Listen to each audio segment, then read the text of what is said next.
Hello. Today it occurred to me that dogma, backwards, is "I'm God," which would make sense because if you're somebody who's spewing out a load of dogma to delude people's perceptions, then that's exactly what you're doing, you're playing God. And dog shit is "tis God," backwards, the H being silent. Anyway, stomach microbiome. The importance of the stomach microbiome in terms of entire body symbiosis in all its systems is incredibly important. Homogeneously, I'm sure we're all familiar with the term gut instinct. Why do you think that is?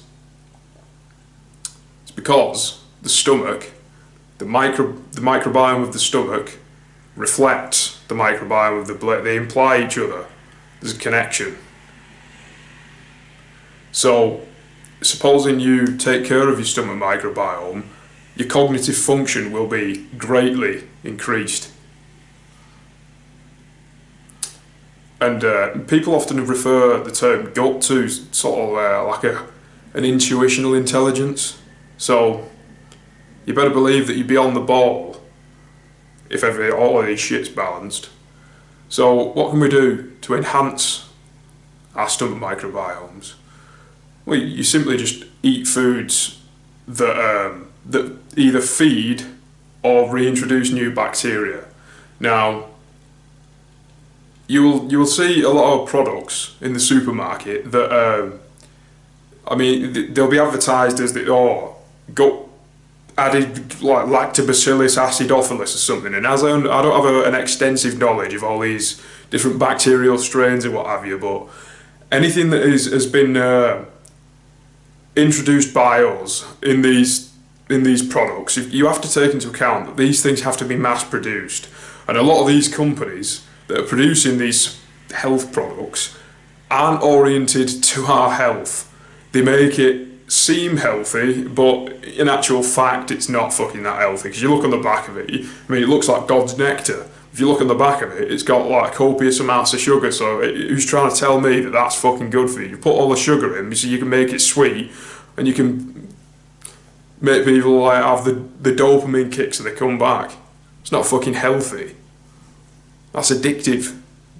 Anyway, but my point is a lot of these products that have these bacterial strains in, a lot of them choose the cheap ones, and then the cheap ones will be they'll be overwhelmingly biased in terms of like which strains are in there. The cheap ones there'll be an abundance of, and they probably have like one or two more in that aren't quite as there's not as much in, and that's bound to create imbalance. I mean, if you eat something that is naturally fermented, like kimchi, kefir, or sauerkraut, just anything that's been naturally fermented, the fermentation process has natural balance. So if you eat that, you trust the fucking world to provide the food, not us. We don't know what we're doing, most of us. So my invitation would be, don't waste your money on those fucking shit products, get the real deal. But when it comes to a lot of these, like mastering gut microbiome, a lot of people focus on probiotics, the introduction of new bacteria, and it is very effective, but prebiotics are overlooked. Prebiotics are foods that have compounds in that feed the bacteria, and they're I imagine there's a lot, but from what I know, the ones that I know of that are particularly effective are asparagus leeks, apples and bananas, I think, and onions and garlic. Onions and garlic are particularly potent.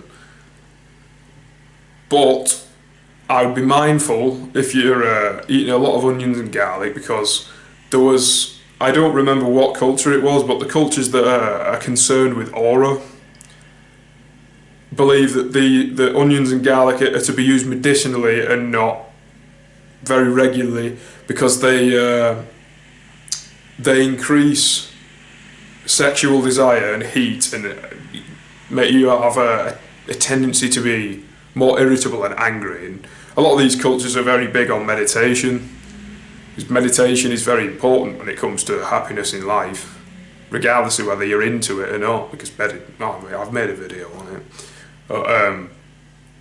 So you're saying, like, well, where's the evidence? I haven't seen any evidence personally. All I did is I applied it to my life, and I went to the extreme. I was eating onion and garlic every day, and you could argue it's placebo, but I think you intuitively know when something's placebo or not. It did increase heat in my body, but my body was holding a lot more tension, and I did notice irritability and anger in my system.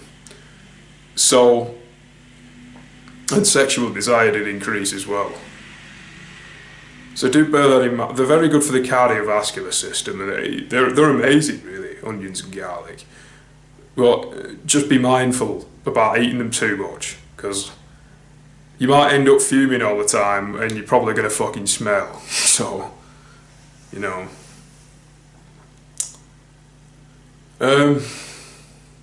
One more thing, antibiotics.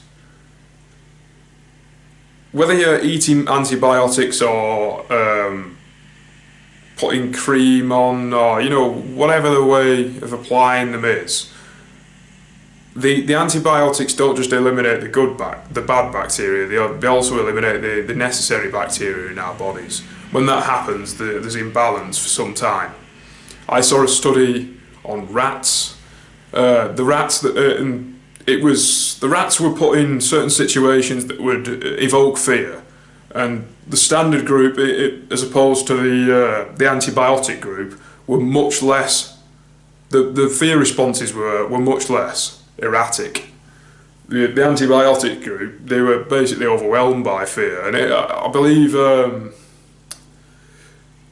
antibiotics weren't present in this other study, but rats were put in a situation where they were in a container that was filled with water, and they were just swimming. And I think the test was to see you know, how long the rats would swim before they just give in.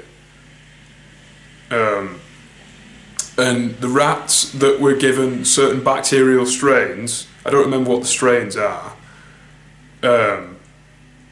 they swam for ages. They just would not give up. But the rats that hadn't been interfered with at all give up after like a few minutes. You know, because if the rat thinks, oh, there's no way out, I'll just fucking give in, can't be arsed. You know, it's game over this.